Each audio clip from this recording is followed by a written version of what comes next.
کبھی یہ خیال آیا ہے کہ بائبل جیسی ایک اتنی قدیم اور گہری کتاب سے بچوں کو کیسے جوڑا جائے؟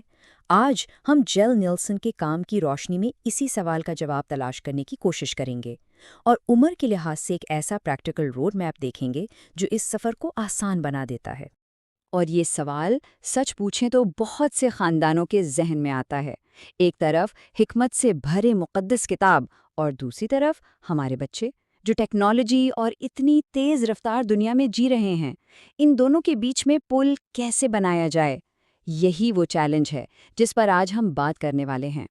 تو اس مسئلے کا حل کیا ہے؟ حل ایک طرح کے روڈ میپ میں ہے، اور یہ صرف کوئی کتاب نہیں بلکہ یہ ایک پورا سفر ہے۔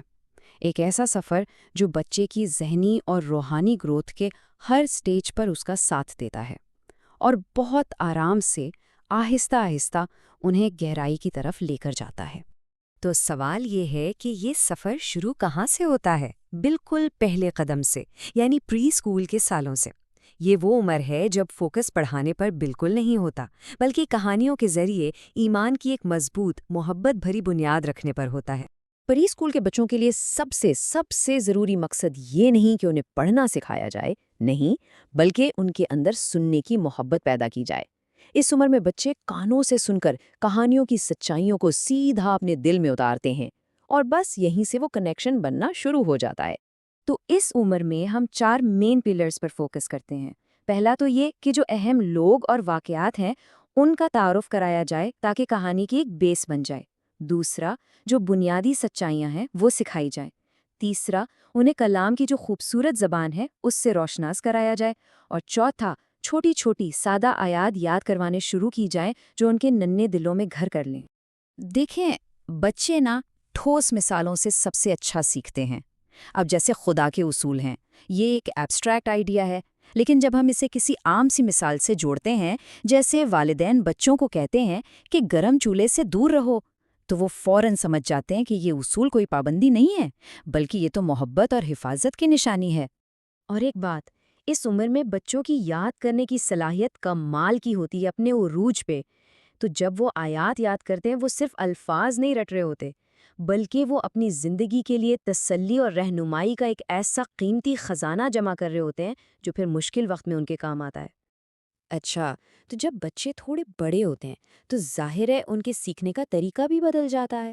تو اب ہم آ گئے ہیں اگلے مرحلے پر، ابتدائی، ایلیمنٹری۔ یہاں صرف سننا نہیں ہوتا، بلکہ اب متن کے ساتھ پریکٹیکلی جڑنے کا عمل شروع ہوتا ہے۔ تو فرق کیا ہے؟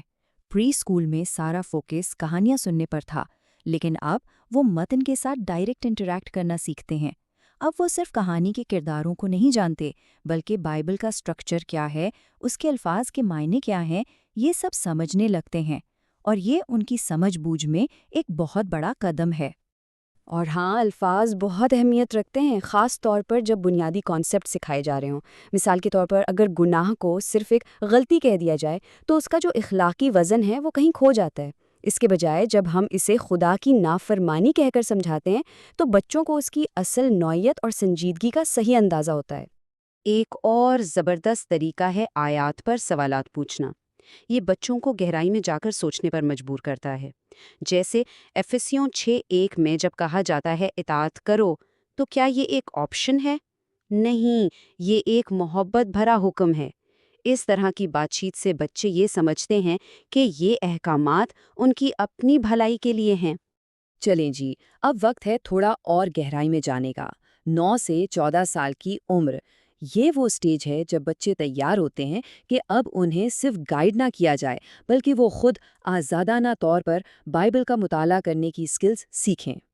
اس مرحلے پر ہمارا مقصد آپ یوں سمجھ لیں، مچھلی کھلانا نہیں، بلکہ مچھلی پکڑنا سکھانا ہے۔ مطلب ہم انہیں وہ ٹولز دیتے ہیں، وہ سکلز سکھاتے ہیں جن سے وہ خود بائبل کے گہرے خزانوں کو کھود سکیں اور اس کے معنی تلاش کر سکیں۔ ایک بہت اہم بات سمجھنے کی یہ ہے کہ بائبل کوئی ایک کتاب نہیں ہے، یہ تو مختلف قسم کی کتابوں کی ایک پوری لائبریری ہے۔ اور یہ جاننا کہ آپ قانون کی کتاب پڑھ رہے ہیں یا تاریخ یا شاعری یا پھر خطوط، یہ آپ کو اس کے پیغام کو صحیح کانٹیکسٹ میں سمجھنے میں بہت مدد دیتا ہے۔ اور یہ بھی سمجھنا ضروری ہے کہ بائبل کی کتابیں ہمیشہ کرونولوجیکل آرڈر میں نہیں ہیں۔ تو اس طرح کی ایک ٹائم لائن بچوں کو تخلیق سے لے کر ابتدائی کلیسیا تک جو بڑے بڑے واقعات ہوئے انہیں ایک ترتیب میں دیکھنے میں مدد دیتی ہے۔ اس سے نہ پوری کہانی کی بڑی تصویر واضح ہو جاتی ہے اور سمجھ آتا ہے کہ سب کچھ آپس میں کیسے جڑا ہوا ہے۔ یہاں ہم انڈکٹیو اسٹڈی سکلز کی بات کرتے ہیں۔ اس کا مطلب کیا ہے؟ مطلب یہ کہ خود متن سے معنی نکالنا سیکھنا۔ جب بچے کون، کیا، کب، کیوں جیسے سوال پوچھتے ہیں، اہم الفاظ ڈھونڈتے ہیں اور تاریخی کانٹیکسٹ پر غور کرتے ہیں، تو وہ صرف انفارمیشن نہیں لے رہے ہوتے، بلکہ وہ کلام کے ساتھ ایک گہرا پرسنل رشتہ بنا رہے ہوتے ہیں۔ تو ان سارے مراحل کا، اس پورے سفر کا آخری مقصد کیا ہے؟ کیا صرف معلومات دینا؟